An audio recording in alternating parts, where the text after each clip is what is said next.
January 31st, 2017, and my name is Bill McCamley. I'm a state representative from Las Cruces and Mesilla here in New Mexico, and this is your legislative update for the day. As we wind down January, there are some things I'd like to talk to you about, at least from my experience, on what happened in the legislature. For me, I actually had two bills pass a committee this morning, both related to job creation at the border. The first would beef up the experience needed to be on the Border Authority, which is the group that the state has that oversees kind of the transportation and infrastructure needs that have to go on the border in order for us to have job creation, because there's a lot of business that happens at our ports of entry. Remember, we have three in New Mexico. Santa Teresa, where most of the commercial stuff happens, Columbus and Palomas, Mexico, where a lot of agricultural trade passes back and forth, and Antelope Wells, which right now is a very small border little town, I guess you would say, on the very, very west side of the state. So we're seeking to beef that up. In the long term, we'd like to create an authority that has a little bit more power in terms of zoning and tax law, so that companies feel good in that there's a statewide process for this that creates certainty. And that's what businesses are really looking for as they want to grow and develop their business. And if we did that here in New Mexico, we created these economic zones that would be specifically set up for them,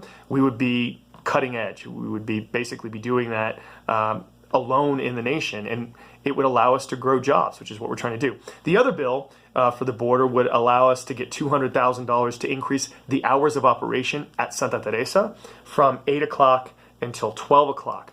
Right now, Texas has border operations that are open until midnight, and we're at a competitive disadvantage with them because companies can come up for extended hours into Texas. So if we were able to expand those hours to compete with Texas for a year, if the jobs are created like we think they're going to, then hopefully the federal government would come in and fund those hours like they do in Texas to not keep us at a disadvantage. I also had a bill passed this afternoon in a committee that would establish a specific fund at the state land office for watershed restoration and other types of cleanup on state trust lands.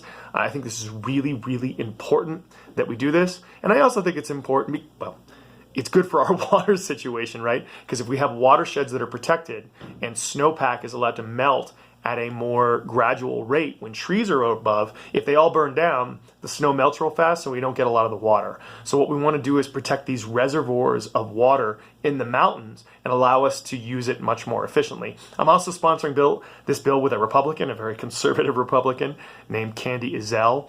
And I do think it's important that we as Democrats and Republicans fight to try and work with each other when we can. There's such a partisan atmosphere in the country right now. I really believe that the principle of working together is what people want, and I'm trying to do that. Last thing I want to talk about is that the governor today vetoed about $26 million out of the solvency packages that we passed last week and allowed the rest to go into place. These are mostly for LEDA, the Local Economic Development Act, and her discretionary funding for education. And I get why she did it. These are obviously programs that are very important to her. The problem is this.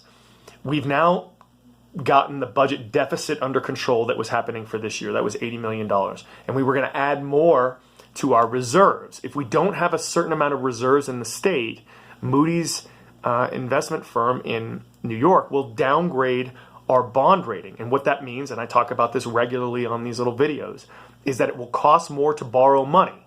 Down the road, it's like our state's credit rating. When you have a low credit rating, it costs you more to borrow for your car, or your house, or whatever. So if our credit rating, our bond rating is downgraded, then it will cost us more to borrow for things like roads and senior centers and schools and universities. And so my worry is we're saving some money for the Local Economic Development Act now, a few $1 million.